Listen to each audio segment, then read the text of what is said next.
we're very pleased and honored to have today's conversation with Justice Souter and Senator Gregg. I want to thank you both for coming here. It really means a lot to our community college system. It's truly an honor to be here and to have you here. These two statesmen really don't need an introduction by me. They're well known and highly respected across the country, but particularly here in New Hampshire, where we take great pride in our statesmen and people who, from a New Hampshire base, put out a front and put forward ideas and principles that truly affect our nation. I'll first start with Justice Souter. He is truly a New Hampshire lawyer and judge. He was named to the U.S. Supreme Court in 1990 by President George Herbert Walker Bush. Justice Souter was recommended to the post by New Hampshire Senator Warren Rudman. Justice Souter was born a little south of here in Melrose, Massachusetts. You never outlive it. And moved with his family soon afterwards to Ware, New Hampshire when he was 11.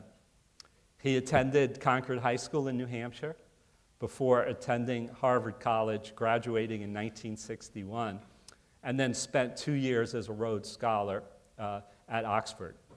Justice Souter then earned a law degree from Harvard in 1966 and began practicing law in Concord. He became an assistant attorney general in 1968, rising to the post of attorney general in 1976. 2 years later, he was appointed to the New Hampshire Supreme Court.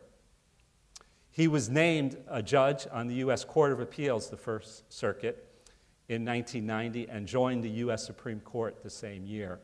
He retired from the Supreme Court at the end of the 2009 term. We are very pleased and honored to have you here today, Justice Souter.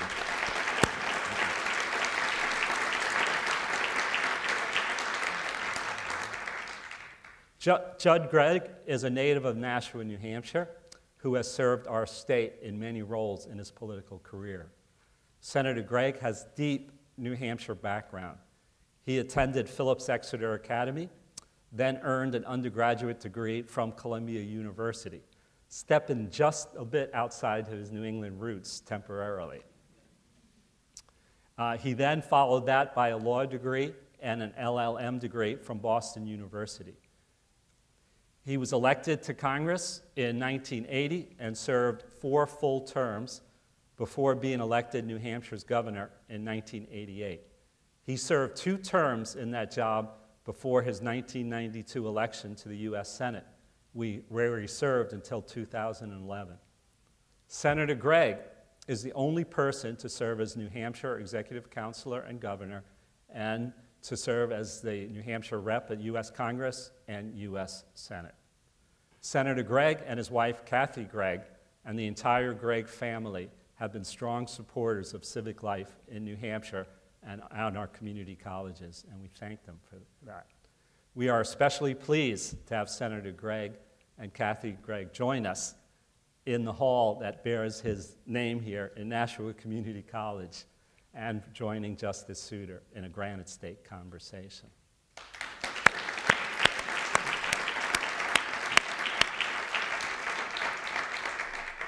Today's Granite State conversation is part of a 3-pronged approach we have to our Civic Engagement initiative this fall at our community colleges. The first prong are conversations like we're having here today. The second prong are candidate forums where presidential candidates come to our colleges to take questions from our students. And the third are civics classes connected to the New Hampshire Primary and the 100th anniversary this year of the First in the Nation primary. And we have representatives from the civics class here at Nashua Community College. Despite the fact that our conversations are prompted by the 100th anniversary of the New Hampshire primary, today's conversations is not political. We are particularly cognizant of Justice Souter's position as a retired Supreme Court justice and currently at the U.S. Court of Appeals for the First Circuit Court. To get the conversation started, we just heard from Jamie Mirasotis, in the first session of our conversation. Does that mean that Justice Souter isn't going to tell us who's going to win the Republican primary?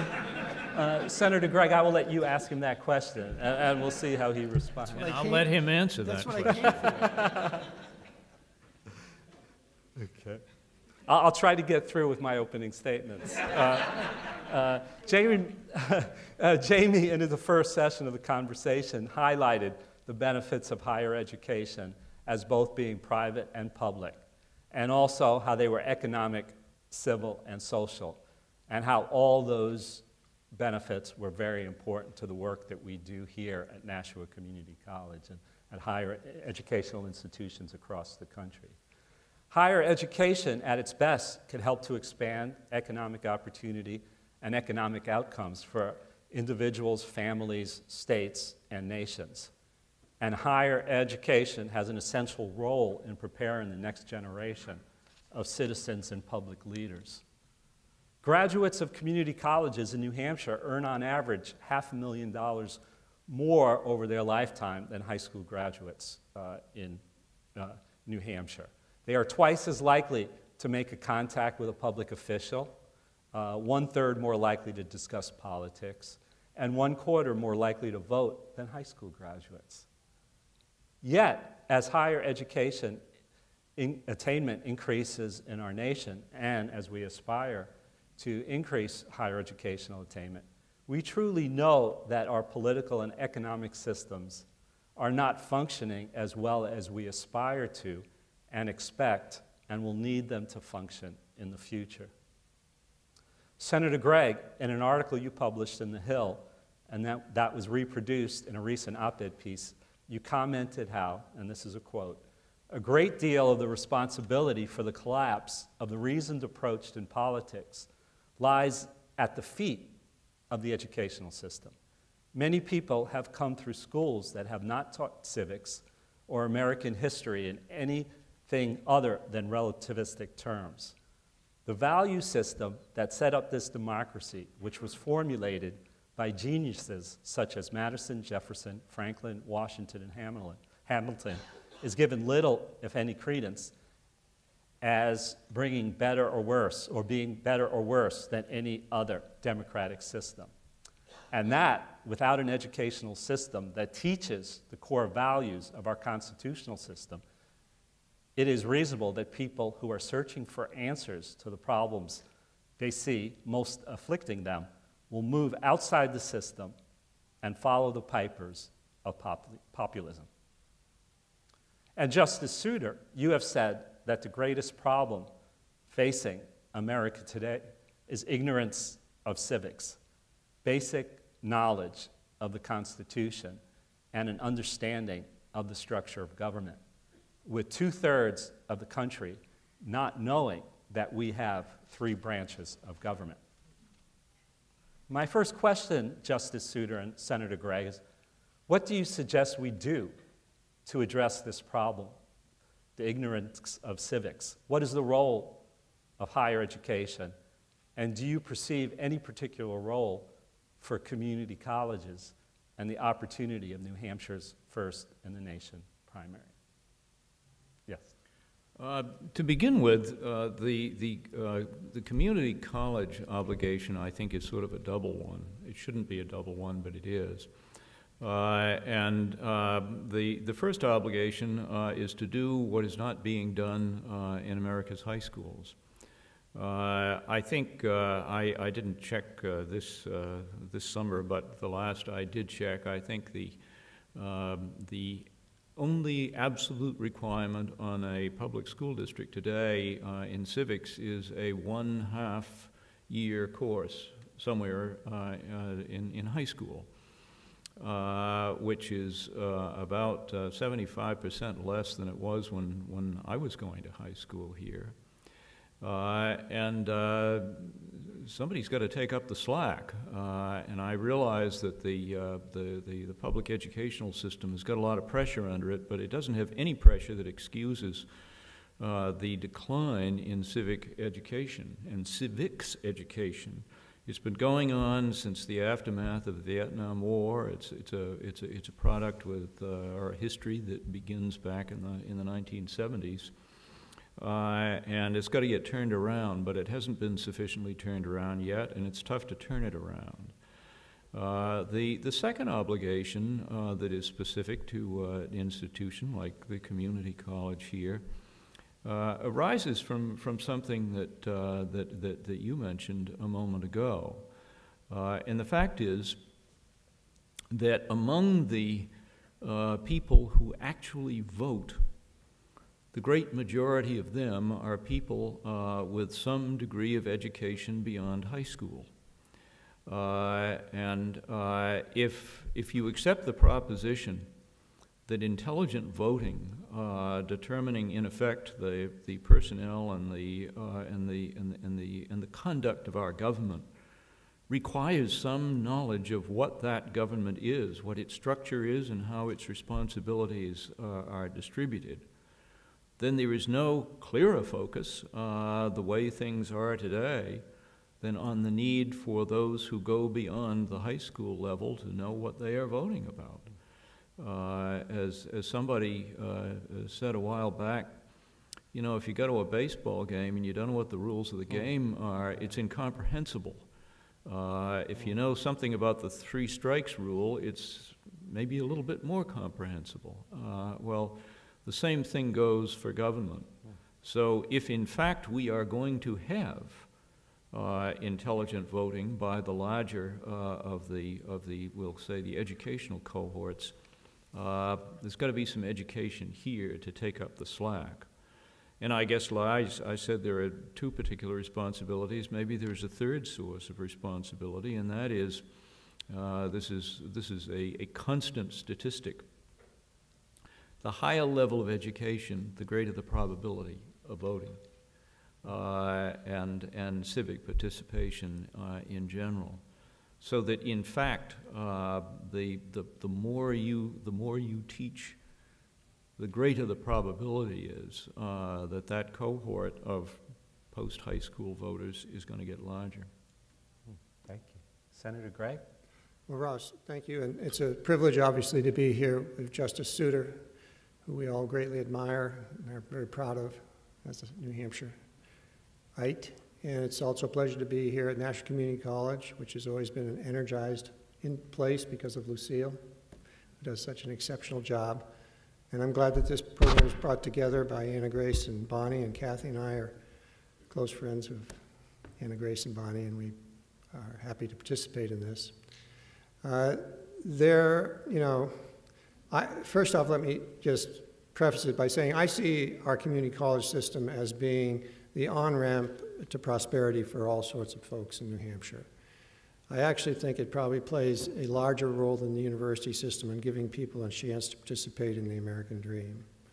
And it has always been extremely strong, and it is something that we should take great pride in because it merges with the actual needs of the communities as to what the communities need in the area of folks to increase the economic wealth and well-being of the communities. Do people come to community college to learn about civics? No. When folks come to the community college, they want to develop a skill which is going to give them the ability to advance economically. And so, is it the community college role to teach civics? Probably not.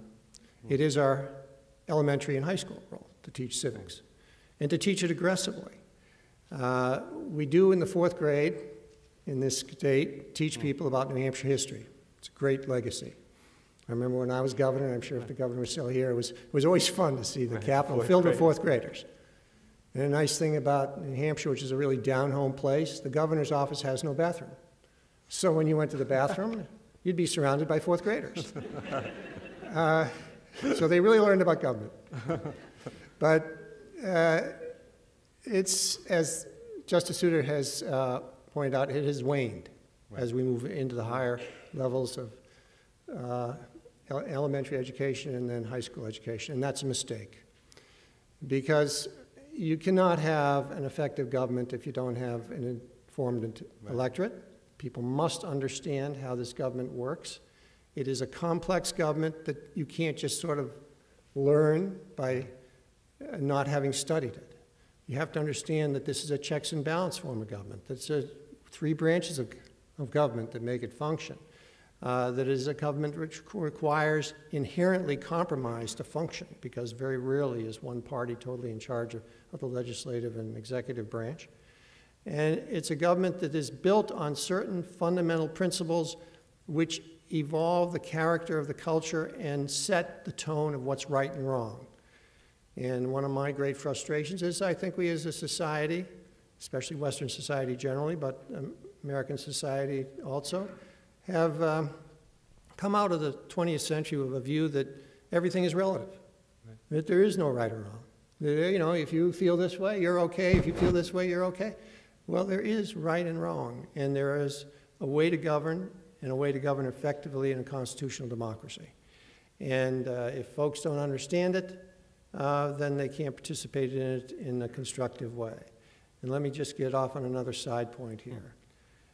So much of politics today is practiced over the internet, and social media is a huge boon to our culture and to communication, and it breaks out all sorts of information. But one of its detriments is that if you're going to educate people on the internet, they're going to learn a lot of things that aren't true, but they're going to be claimed to be true. Right.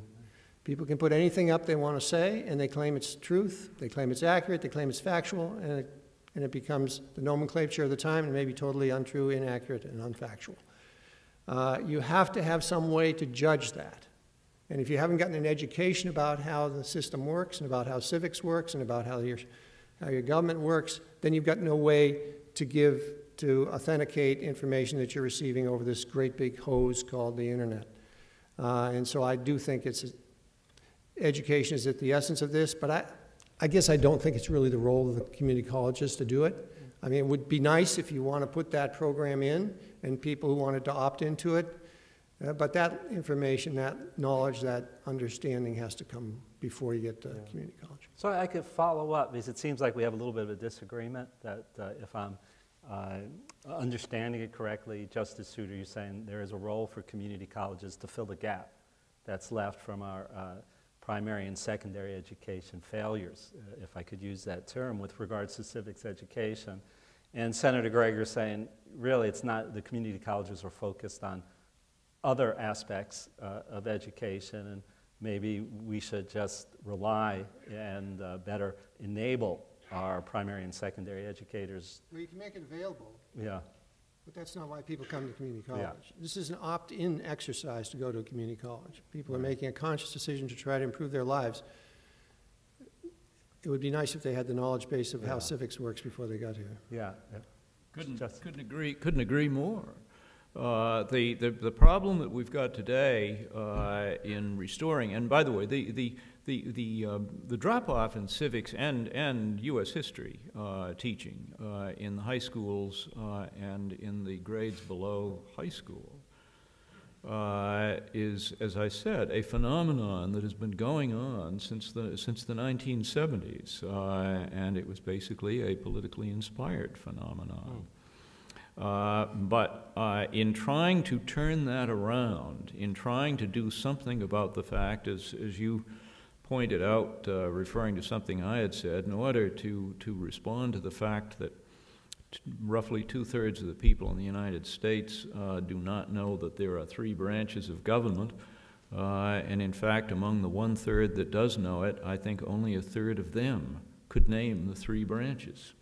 In order to respond to that fact, there are greater difficulties today than as administrative matters than there were when things started going to pot. And sad to say, the biggest stumbling block is no child left behind. There is testing done on the subjects of no child left behind. And for every hour that is taken away from that kind of teaching to go into civics, there is a risk of lower test scores, and lower test scores are terrifying to the educational establishment with some reason. And therefore there is a lot of pushback in the move to, in effect, to restore the teaching of civics to where both the senator and I think they ought to be in the first place. I have not given up on it. In fact, I think there is movement. But it's not the kind of turnaround that we're going to see in a year or so. This is going to take a bit of long-term hauling. And in the meantime, if we do nothing about it, I will make no bones about the fact. If we do nothing about it and we maintain the present level of civic ignorance, there is a serious question as to whether 50 years from now we are going to have a recognizable democracy in the United States. I'm not in the totally pessimistic column, but anybody who can be optimistic about it has got to be out of his mind. So in the meantime, somebody with the maneuverability to address the issue needs to do it, and you've got it. Justice Souter, you have said that you learned about civics from New Hampshire town hall meetings. And Senator Gregg, you strongly suggested also in a recent Hill piece, I think that you authored in the spring, about social media and the problems of social media and the internet for learning and practicing civics. Where do young people these days learn about civics? What's taken the place of town hall? Is there such a thing? Beats me. No, I mean, I don't know how many kids go to a town meeting today, and of course, you know, town meetings are not universal the way they were when I was coming along. Basically, what I learned at a town meeting, I guess, were two things. Simply from knowing who had to answer the criticisms that were voiced at a town meeting, I got a nascent sense of the fact that there are separations of powers, and vertical and horizontal. And I guess the second thing, basically, that I learned at a town meeting was the obligation of government to treat people fairly. The town of Ware had a wonderful moderator, and he really did give everybody a fair shake. And if that was the beginning of my sense of due process, it was a good lesson. But what takes the place of that today? I don't know. With that kind of a background, when formal teaching of civics started, there was kind of an unspoken understanding of what they were talking about in school. That sort of pre-educational conditioning is I don't know whether it's non-existent today or not, but it does not exist as it did then. And then because the schooling itself has become truncated, that's why we're in trouble. Well, town meeting was an extraordinary way of governing. And it has waned. It's waned for a couple of reasons. Towns have gotten too big to justifiably do town meeting effectively. And there's also this political correctness move, which has said, oh, that's not the way to do it. Well, it is the way to do it, if you can do it, and you should do it.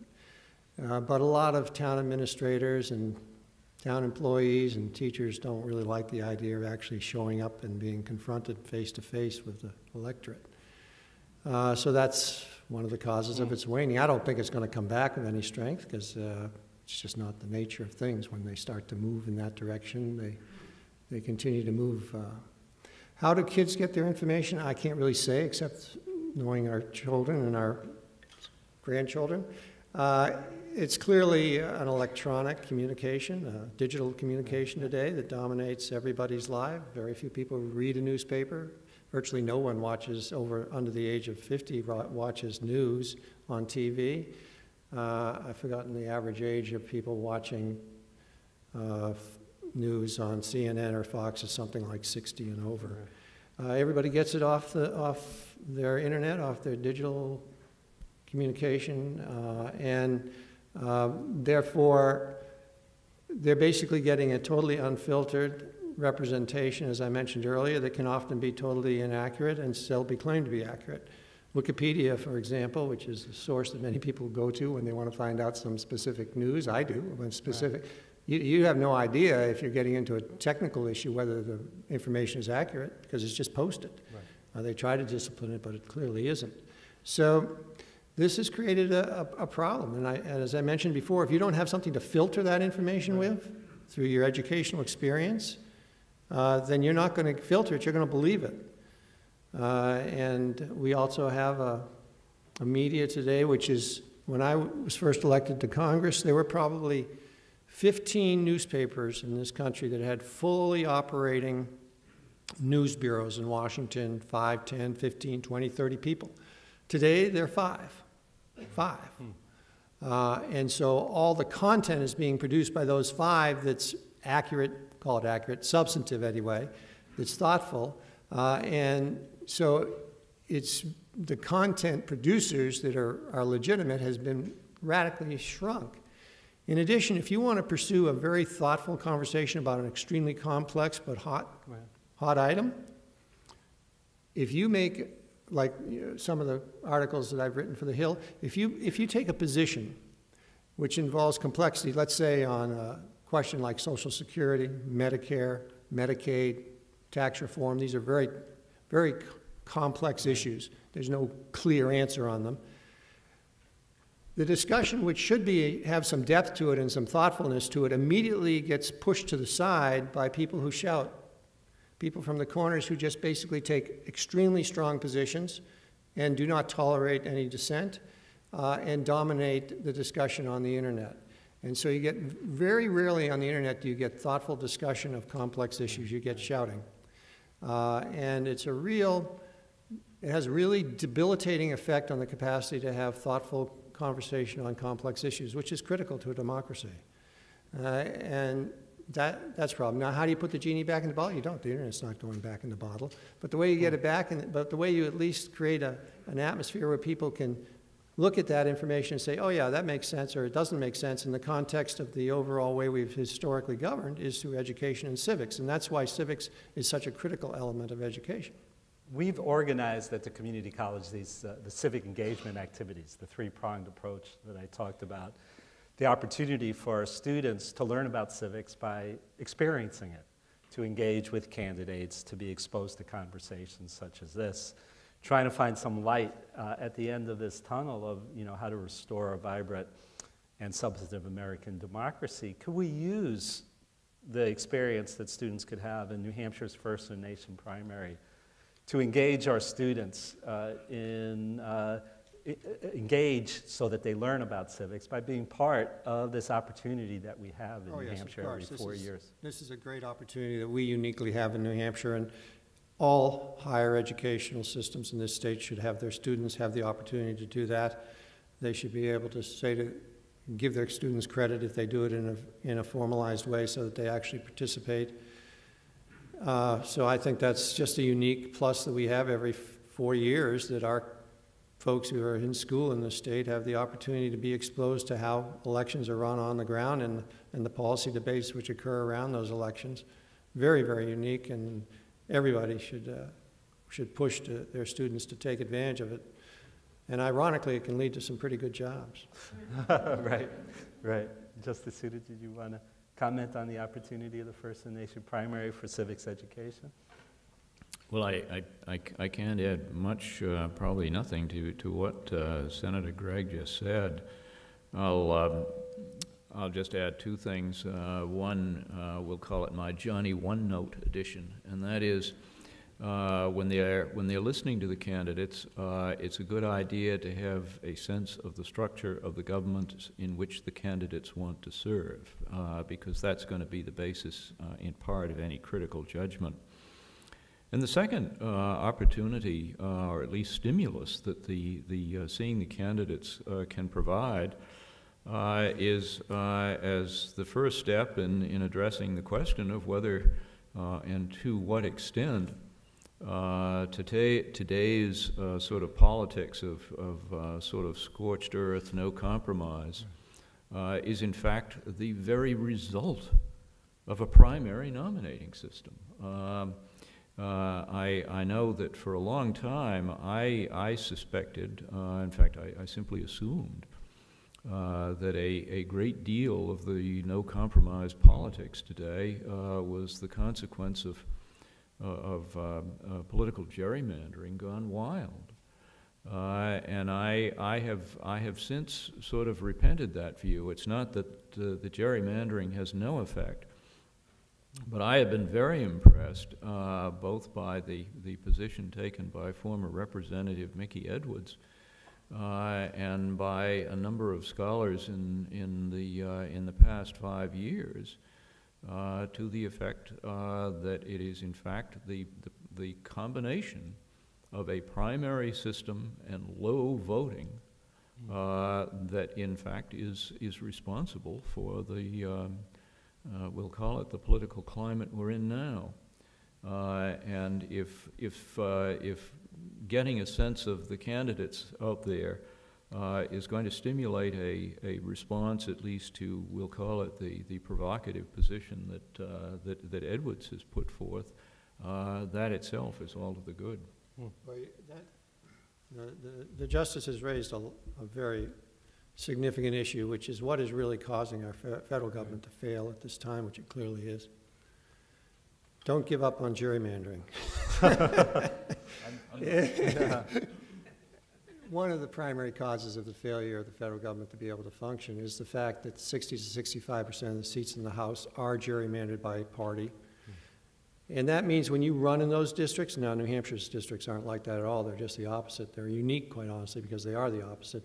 But when you run in those districts, you're elected once you win your primary. If it's a Democratic district, you're elected. If it's a Republican district, you're elected once you win your primary, which means, and primary votes are usually very small as a percentage of the population, and they're the people who are most driven and the most sincerely dedicated to their causes. So you get what I would call the true believer vote. And as a result, when those folks get to Washington, the only thing that can cause them to lose that seat, it's the only thing that can cause them to lose, is if they compromise, because they will get challenged from their, if they're liberal, from their hard left, if they're conservative, from their hard right. So they can't cross the aisle. So the House of Representatives is technically locked down through gerrymandering. However, that's not true of the Senate. The Senate is still very broadly collegial. You can't get anything done in the Senate unless you're willing to cross the aisle. It's a 60-vote threshold for almost everything of substance. And so you've got to go across the aisle to reach agreement. And if you've got a strong presidency that's willing to step on toes of its constituency, you can get the leadership to get big things done. We just don't happen to have that right now. As to the nominating process, Mickey Edwards is right for some of it, but he's wrong for a lot of it.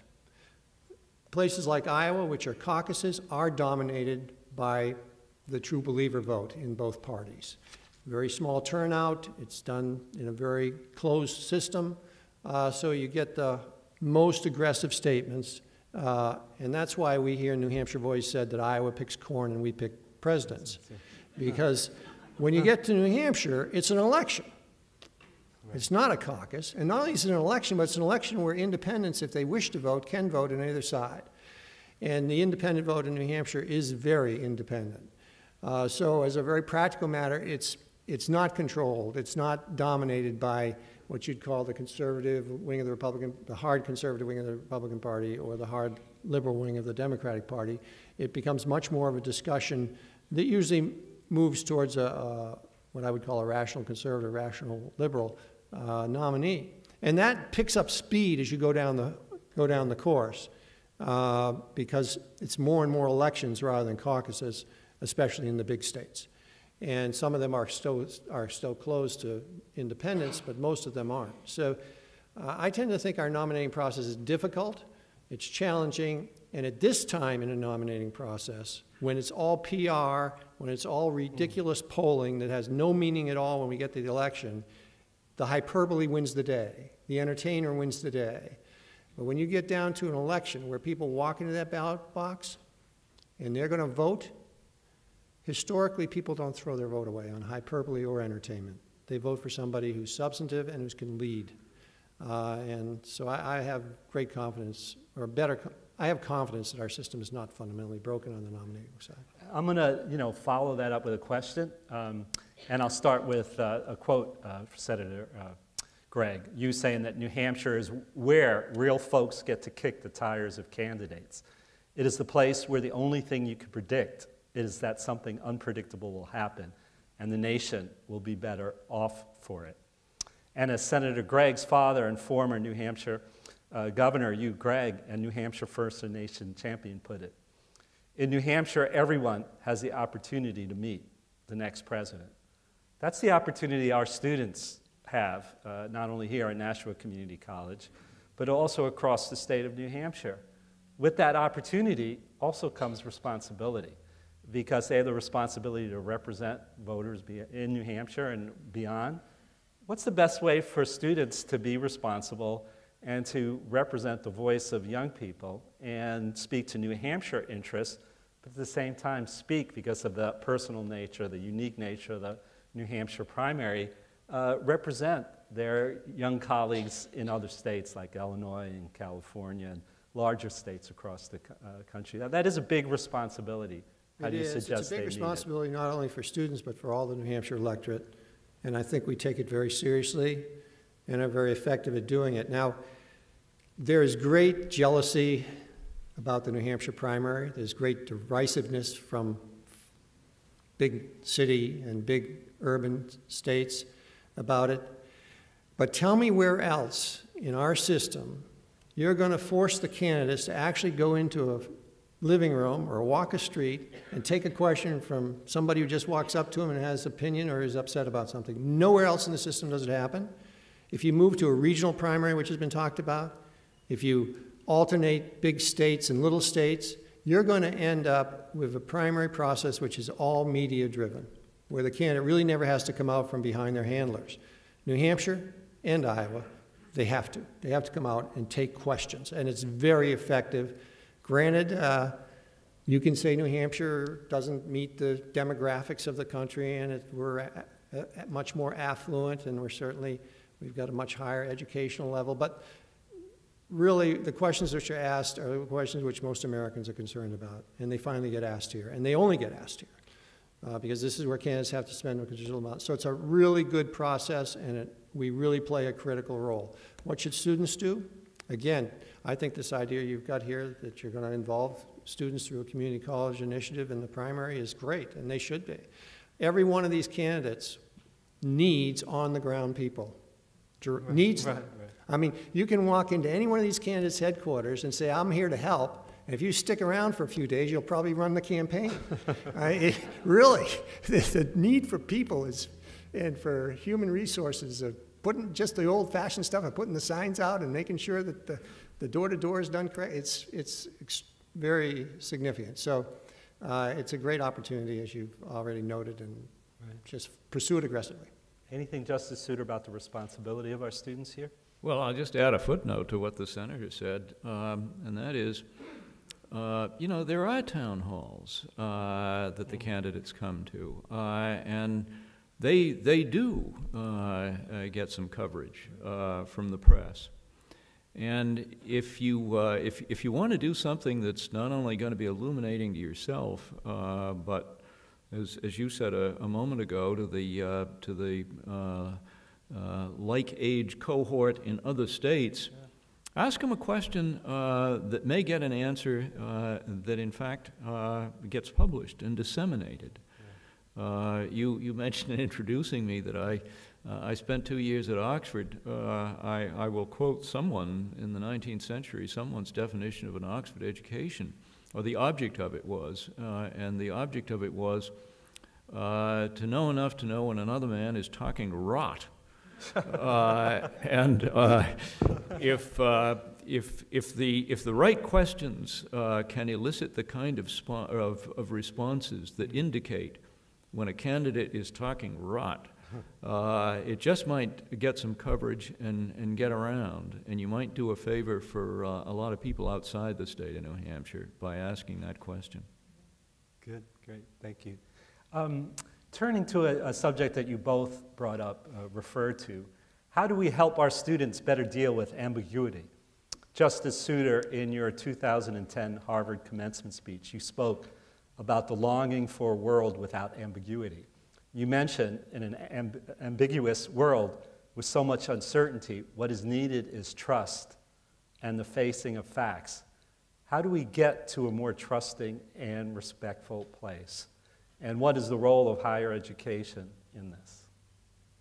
Well, the role of higher education, the role of education starting in kindergarten for that matter, but certainly focusing with some intensity at the post-high school level, is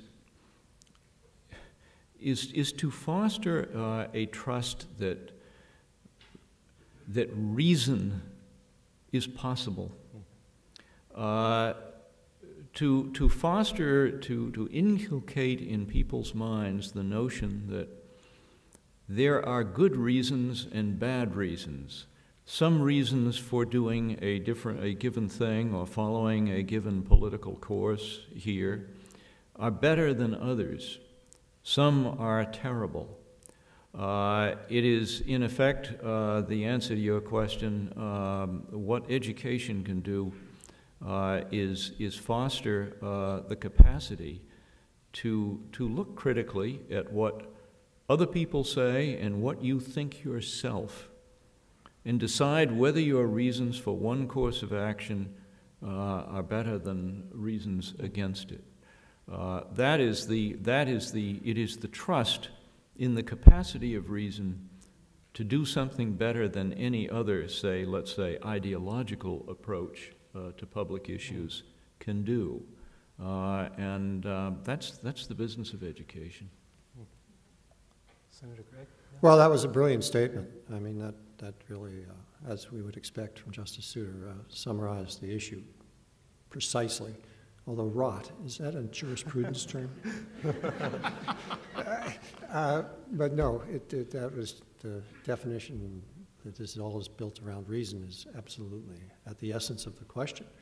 The problem is, in a political arena, reason is obviously often overwhelmed by emotion, and by entertainment, and by virulent populism. And virulent populism is the opposite of reason. And we're going through a period of populism right now as a country. And we've gone through these before. I mean, William Jennings Bryan was nominated 3 times to be president by the Democratic Party.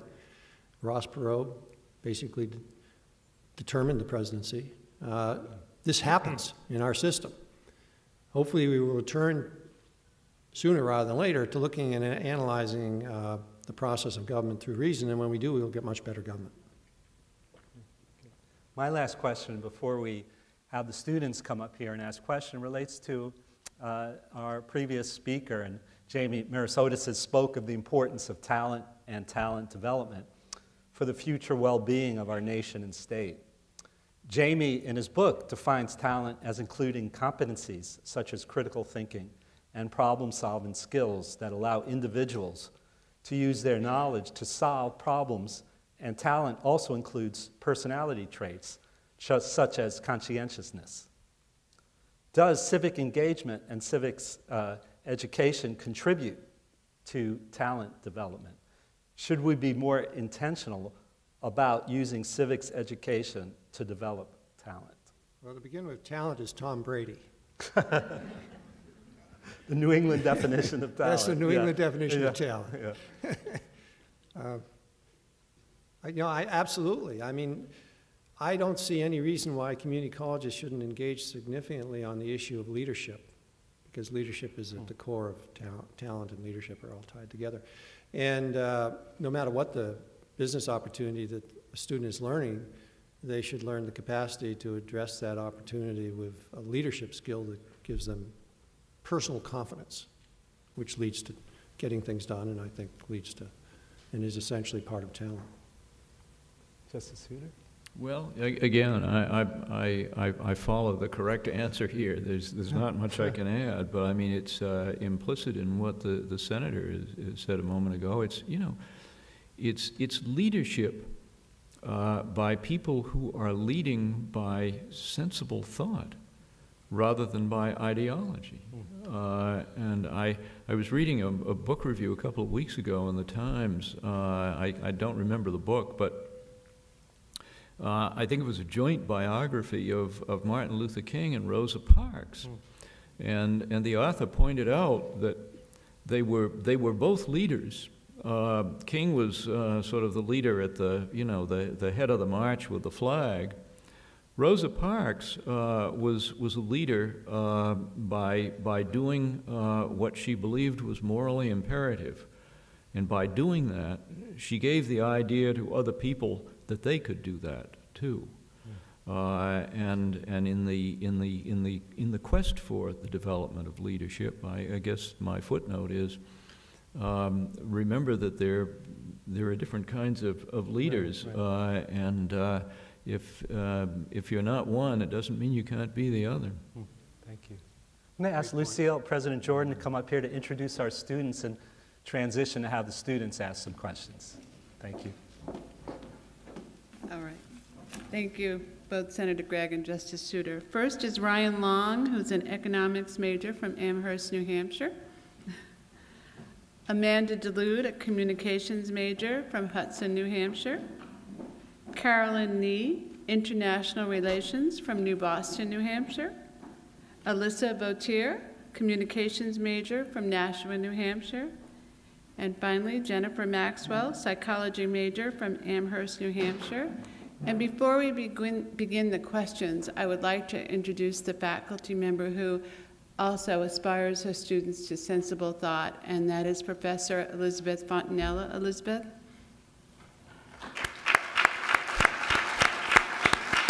Thank you.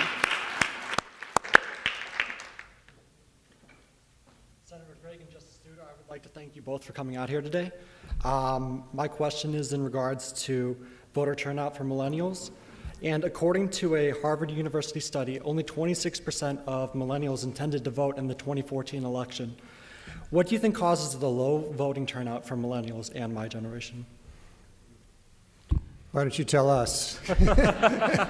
Yeah, by the way, when I said ask hard questions, I was talking about political candidate. I mean, you didn't have to start here. If you want, do you want my honest answer? I would like to know. I think the millennials feel so much of a divide within politics that we feel like we don't have as much of an ability to do as much. We see it as either something like, oh, I can vote, but it's not going to make a difference, is what I hear from a lot of people. And there's also just a lot of disinterest within a lot of people who I know. I'm probably one of the few people I know who watch the daily news. I'll watch CNN, I'll watch MSNBC, I'll watch Fox News. I'm involved in the political process. I actually voted in the 2014 elections. Got Governor Hassan right there elected. You're welcome.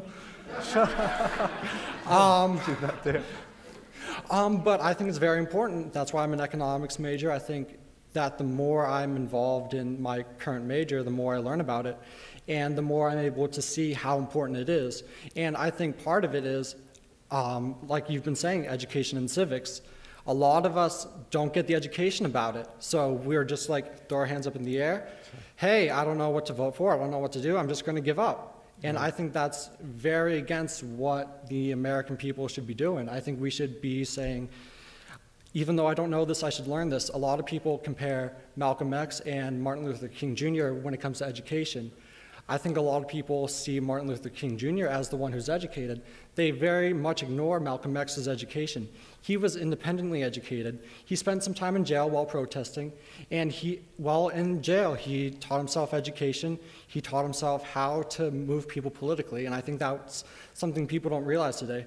Sure, we can put a lot of emphasis on educating the people in our elementary school, middle school, and secondary school, but I think it's also important for people to kind of put their nose in the books and realize stuff on their own. But I think in order to do that, we have to open our eyes and see that we can do something. I think we've seen a lot of people say stuff like hashtag Coney 2012 and not see anything 5 months later about Coney in Africa. And people don't realize everything that's been going on in that country is still going on today. We really keep it so it's just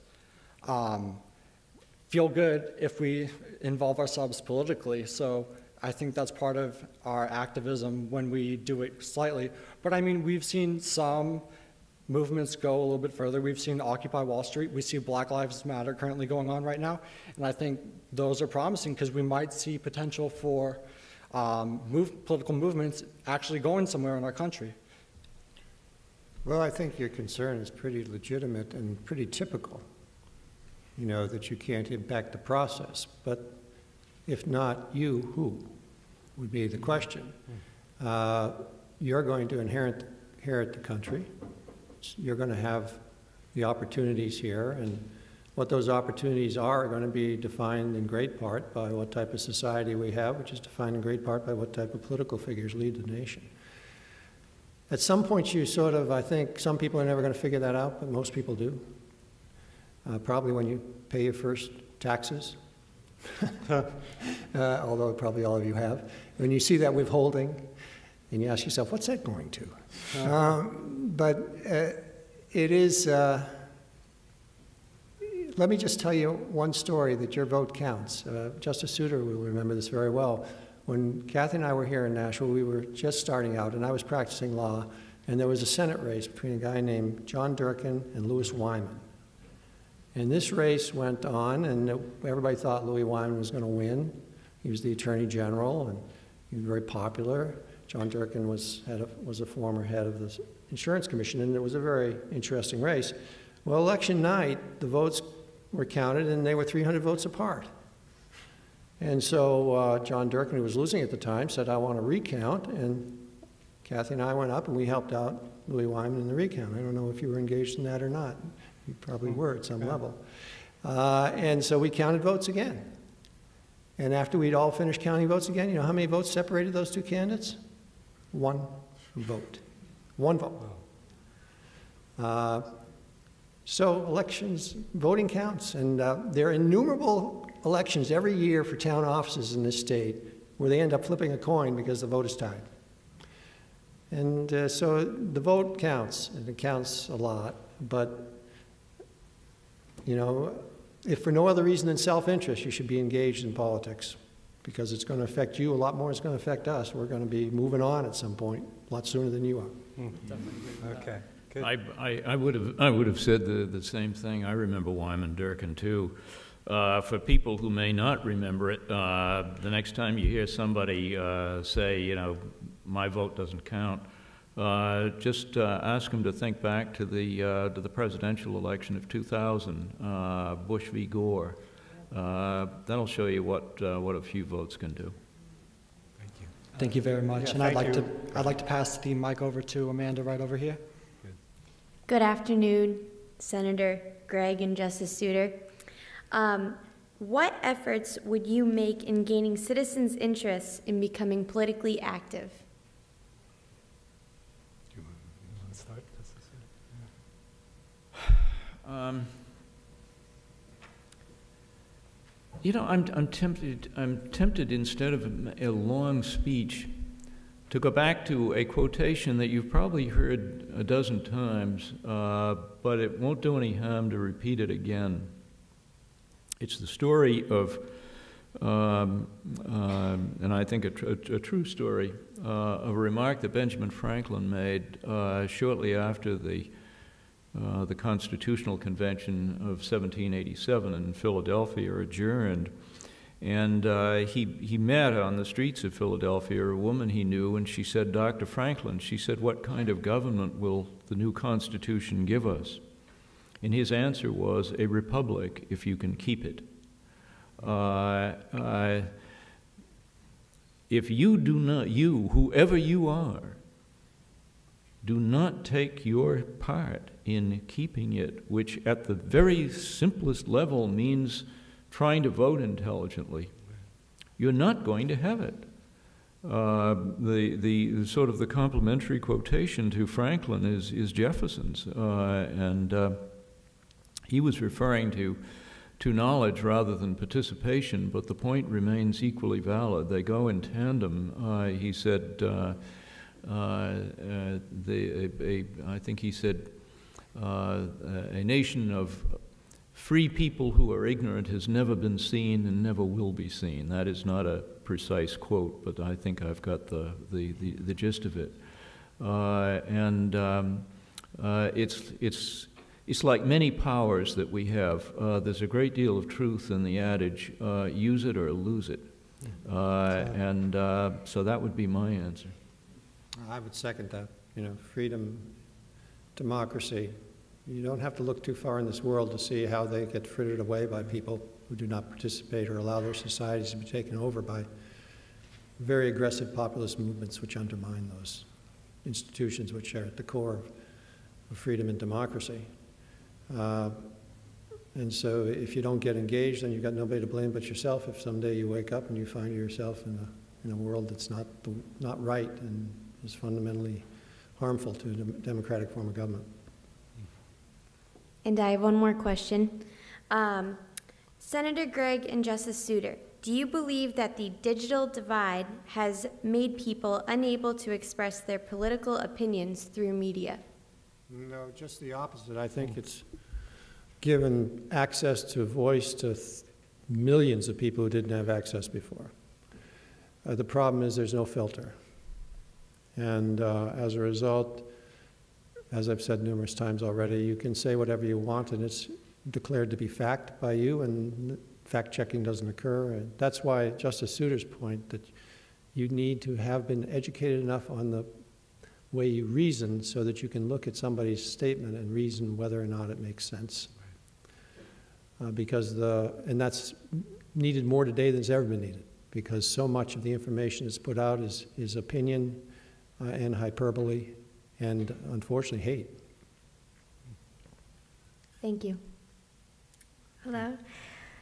Do you think all publicly supported educational institutions should require an X amount of political involvement in order to graduate, similar to the community service hours required by some high schools? No. You know, I mean, I can understand that, but as being a Republican, I tend to believe that people have a responsibility to do things themselves. And it should set a table where you can take advantage of that opportunity, make the opportunity available, but it shouldn't be a requirement. In elementary and high school, it should be a requirement that you take civics, and the civics should be reasonably intense. But postgraduate, post-high school, I don't think it should be a requirement. I don't have anything to add to that. Okay. Good afternoon, Senator Gregg and Justice Souter. Being engaged in your government state of affairs is an important factor of citizenship. Through the use of social media, do you believe there's a way to utilize this advent effectively in order to strengthen civic engagement in young adults? And do you believe it hinders on their educational progress as a whole? Well, as I've said, social media has transformed our society and the world, and I think it's a plus. The fact that there's just basically a massive interrelation of knowledge and information flowing all over the world. I think it's significantly reduced the chance that we would have an event of World War II proportions.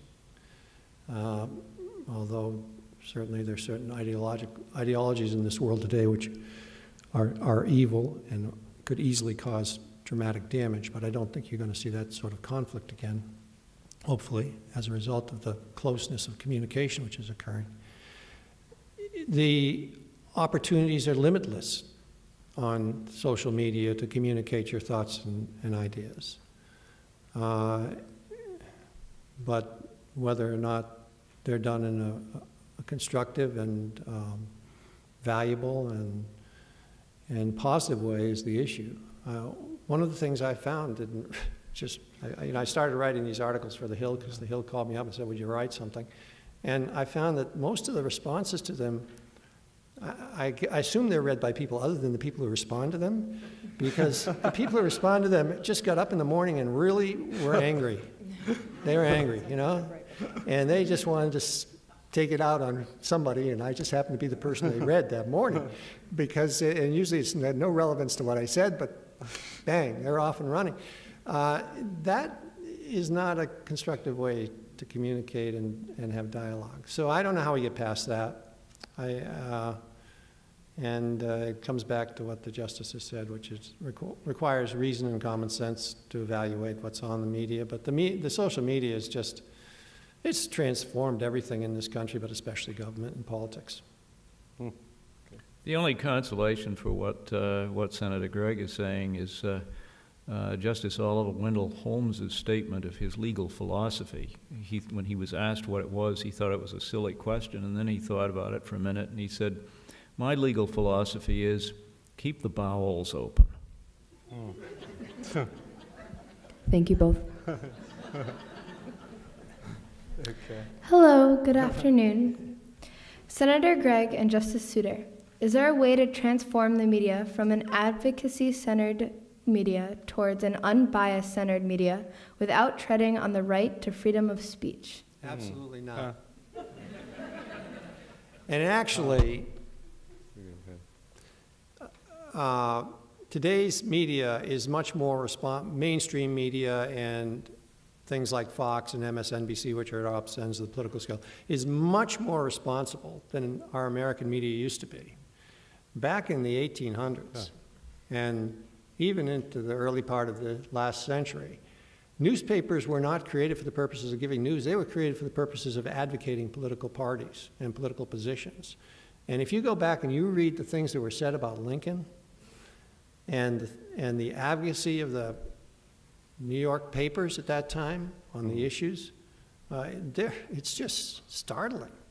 So it's part of our culture, you know, this freewheelingness. So I don't think you can limit speech, you know, and I think Justice Souter did a great job as justice to make sure that didn't happen. I certainly won't add anything to that. Well, I want to thank the students, a terrific group of questions.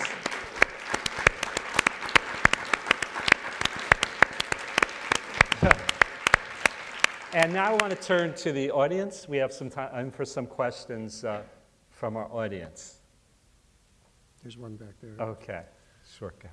Thank you. Thank you very much. If you could introduce yourself. I'm Celine MacArthur with NH1 News, and I want to thank you guys for having this event and letting us be part of it, because I think it's a really important conversation, the need for an educated electorate. And just a little background on me, I worked at a community college, and I did my master's degree in journalism and public policy in DC, so I've experienced it at all levels. With that said, what impact do you think the Donald Trump effect is having on this election? I want to hear Justice Souter's thoughts on that. I'm not trying to evade the question, but you speak fast, and I didn't get the question. Okay. So speak slowly. We talk about the need for an educated electorate and where people are getting their information, getting it online or getting it at different news organizations, whether it's very right or very left. And the one person who's commanding a lot of attention, for better or for worse, political parties aside, is Donald Trump. And you know, you spoke earlier about whether or not people are speaking trots and where they're getting their facts from. And I just wonder what you guys think, the impact he's having. Well, that's positive, negative, deep, not deep. Sounds like a political question to me, Senator. Well, I mean it more actually in an academic way, just simply because it is the information, and we talk about this dissemination of information. He just has a really big microphone, and a lot of people are listening. We'll let Senator Gregg address Yeah, I'm not going to pass it off to Judge Souter. His answer might make sense. First off, Donald Trump is a phenomenon, but he's not a unique phenomenon in our political process. As I mentioned earlier, populism has always had a very big strain. You could argue that Bernie Sanders is equally populist. What Donald Trump has done, at least for the Republican Party, is he's brought a lot of people into the debate and discussion who otherwise would have been sitting on the sidelines. And in fact, I think there's a large percentage of Donald Trump's followership which probably is not voted before. It's probably part of that number that we've been talking about that didn't vote. And they've now been energized by his personality, for lack of a better word. And so that's plus. On the other side of the coin, I am concerned that he has created discussions in what I would call Duck Dynasty one-liners, so that instead of getting substantive discussion on complex issues, we get these one-liners which dismiss an issue immediately and doesn't get into the substance of the nuances of it. And that's not constructive. So it's pluses and minuses, I guess, is the answer. Justice Souter? No, I'm serious. I'm still a sitting judge, and I can't make political comment. Is there advice then, forgetting that for a moment, to when you hear that and there is so much dramatic conversation, I guess advice again for people who are trying to be educated. Not everybody can go back to elementary school. Not everybody can go back to community college. Where should they then be getting fair and balanced education so they can be an educated electorate? There's no one place. I've said earlier that New Hampshire, like most of, well, I think probably all of the United States, reflects the decline in both civics and history education that has been going on since the 1970s. It ought to, the process of education ought, in those subjects, particularly let's say the preparation for civics, ought literally to begin in kindergarten. When I was and the senator, when we were in college, we did not have to look to collegiate sources for sort of the basic education in the structure and function of government. We had a framework to hang it on. Since kids going into the post-high school years don't have that, then it would be great if there were a way to get it at that next level, which in fact is what we have been talking about the community colleges doing. And if the structure can be inculcated at that level, they can spend the rest of their lives hanging what they know on sort of the framework by which it can be organized into something coherent. But there's no one place. The probably totally non-satisfying answer is get it anywhere they can get it. Just get it somewhere. Good. What's up? Thank you. Move on to the next question. Yes. Thank you. I'm State Rep Ralph Bohm. I'm starting my 10th year in the state legislature, 8 years in the Education Committee. And one of the problems we have is every time a bill comes in to teach civics, because we know it's a problem, we are pointed to, there's already a state law saying it, there are state guidelines on teaching it, yet nobody is doing it. And I like Judge Souter's comment on it seems to be a political issue. Let's not, and maybe we can get things done. But how do we go about doing it when we're trying to pass laws, but the laws we can't pass because it already exists in law? There was even a bill that we still have in committee that says in order to graduate from high school, you have to take the naturalization test, because it seems that those people know more about our civics than high school education. So any opinions on how do we go about making our high schools and elementary schools do what's already in law? Well, that's why you have school boards, and school boards have public meetings. And that's called a constitutional process. You go to the school board meeting and you ask the school board, why aren't you enforcing the civics education that is required by the law, or why aren't you even going beyond it? I don't happen to think a state requirement that required the national, whether the test people take to become naturalized citizen would be appropriate, but if the school district wanted to do that, that'd be fine. It's a heck of a test, by the way. So, you know, but I do think it comes down to, once again, participatory democracy. People have to be willing to get involved, take time, go to the town, go to their school boards and pressure their school boards to pressure the educational establishment to do what the law requires, or go beyond it, in my opinion. Well, that to me hits the bullseye, and I say that with the experience of having been on the New Hampshire Supreme Court's task force on civic education that was put together originally back in I guess around in early in 2009, And after a long period of contemplation and fussing about facts, what we concluded was something which begins with the basic perception that Senator Gregg based his thoughts on. You don't get things done in New Hampshire very well by cramming them down from the top. The kind of institutional cantankerousness of the state of New Hampshire makes that very difficult. The way to get things done is to create the demand where the local school boards can hear it. And as a consequence, the upshot of the task force has been to form basically a continuing education scheme called the Civics Institute to give continuing education and in effect inspiration and instruction in lessons plans and how to do it to the public school teachers in the state of New Hampshire at the elementary level, the junior high school level, and the high school level. And if the teachers go to those institutes and come back home with good ideas and sell those ideas to the PTAs and to the school board members that they see, our bet is that there's going to be a triple up effect as a result of it. So I've got my fingers crossed, but I have hopes that in fact, despite the experience that you've had, that going about it at the very level that the senator mentioned is going to pay off in a couple of years.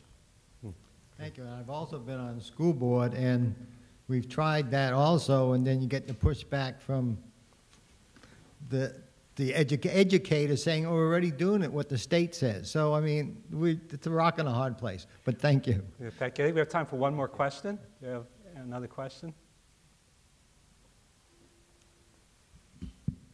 Good afternoon. My name's Sinead Gomes. I'm on the Milford High School We the People team, and I'm a senior. And my question is, a couple years ago, the New Hampshire State Legislature looked at a bill that would allow 17-year-olds to vote in the primaries as long as they turned 18 for the general election. How do you feel about that? I have no problem with that. I think it's probably a good idea. The sooner you can get young people engaged in the electoral process, hopefully they'll get educated about the electoral process. Now, obviously, there's some level where you don't want to go to, but if somebody's a senior in high school, 17 years old, going to turn 18 in the year that the election is, I think it makes sense. Sounds okay to me. I'd rather have a 17-year-old voting than a 20-year-old not voting. So if you can get them hooked at 17, boy, I'm all for it. So if I may, why do you think that bill didn't pass? Well, we've got a few legislators here. We should probably refer that to them. I don't know. You know, one of the things about the American political system, and especially the New Hampshire political system, is it's built to be inert. I mean, we are very suspicious of government moving too quickly as a culture, and New Hampshire especially. We want to keep government very close to people. That's why we have a 400-person legislature, third largest in the English-speaking world, one legislator for every 3,000 or so people. That's why we have a governor and council, so the governor really can't do anything without 5 people looking over his or her shoulder. That's why we have 2-year terms for governor, so we can always recall them if we don't like them. And that's why we don't make it's fascinating, we're probably the only state that doesn't make our department heads coterminous with our governor, so the governor never gets to appoint all the department heads unless they last for a long time. I think probably John Lynch was the only person who ever got to appoint everybody because he was there for 8 years. You know, we just believe, and that's why we have town meetings, that's why we have community involvement, that's why this forum is so good. I mean, we are just a state that likes to make sure we keep government close to people, and when you keep government close to people, people are usually a little slower in jumping on the latest new idea. It takes a while for it to filter up. That sounds like a good idea, so keep working on it. Yeah. You know, the example that you give is a perfect example of an issue that has no simple right or wrong answer. A line has to be drawn somewhere 5-year-olds better not be given the vote. Where you draw, no matter where you do that kind of line drawing, in any political context, someone can always say, well, you could have drawn it a little further this way or a little further that way. And the fact is, on the face of it, that's always true. You could. 18, you could draw the line at 17 and a half. You could draw the line at 18 and a half. And maybe that was, I don't know what went on in the legislative process, but that may be one of those issues in which, as against the kind of natural conservatism that we all have, there weren't enough good reasons or good reasons expressed to move people to re-examine what they have. Wherever you are seems like a pretty good place unless somebody has got a darn good reason to change it. And so that is an issue in which, if you're going to have any movement, you got to have not only a faith in reason, but you got to put those reasons forward. And maybe that didn't happen. I don't know. You know, we got to the 18-year-old vote because of the military. There were, during the period when we had a draft and people could be drafted and went to fight, and people felt very strongly if people were going to go put their lives on the line, they ought to be able to vote. That's how we got to the 18-year-old. That's how that number came. Yeah, I said one more question, but I noticed that Representative Burton stood up with the microphone. I need to answer the question. Yeah. Okay. As the deputy ranking member of the House Committee on Election, I wrote the minority report in favor of the bill to allow 17-year-olds to vote under the reason, quite frankly, that if there were a draft, they would be voting for the leaders in the next election that would send them to war. We lost because of that aversion to change. It's hurting New Hampshire because many of you have talked about how do we get more people to vote. The fact is that I spent 9 months, the last 9 months, arguing against a bill that restricted voting in New Hampshire.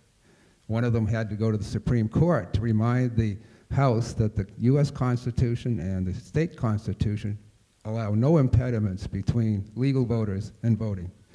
But yet we have waiting period bills, as Senator Water knows, and others. And I think it's mainly an aversion to change. But I have an answer for one of your questions. Let the millennials vote by email. There's nothing in the Constitution that says we all have to go to the high school on election day when most people work 2 jobs, have 3 kids, they can't get there. All testimony we heard in my committee.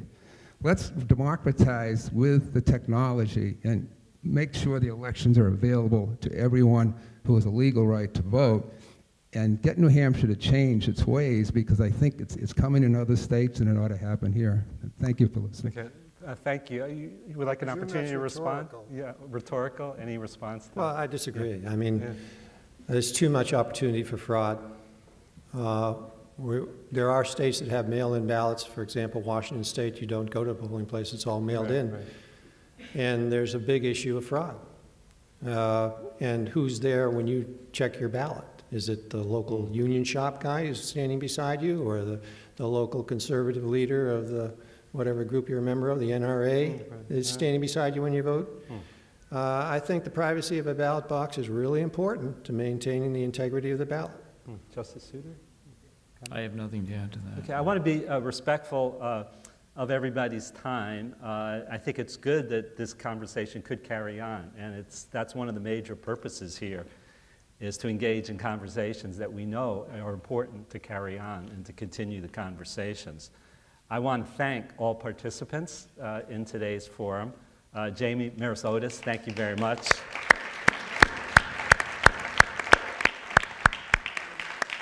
Justice Souter and Senator Gregg, thank you both for being here.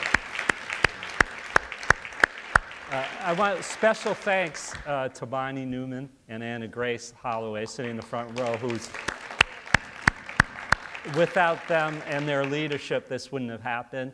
And thinking about our students, how the importance of engaging New Hampshire's community college students in important conversations and making sure they have the opportunity to engage with presidential candidates. So thank you very much for your leadership. It is very important to have conversations about important and challenging issues in public forums such as this. The answers are not easy. The questions, the substance, and the nature of the conversation are what's most important. And it's most important, as we did today, is to be looking towards the future when we ask these questions and engaging our young people in these conversations and these questions about the future. And that's why we have these forums at the community colleges of New Hampshire. Our next scheduled Granite State conversation is with Harvard professor Robert Putnam about the widening opportunity gap in our nation. And that's scheduled for January 7th. And we're also organizing conversations about healthcare, the economy, and national security. I want to thank all of you here today for your participation. We invite everyone to join us at a reception outside this room, and please carry on the conversation.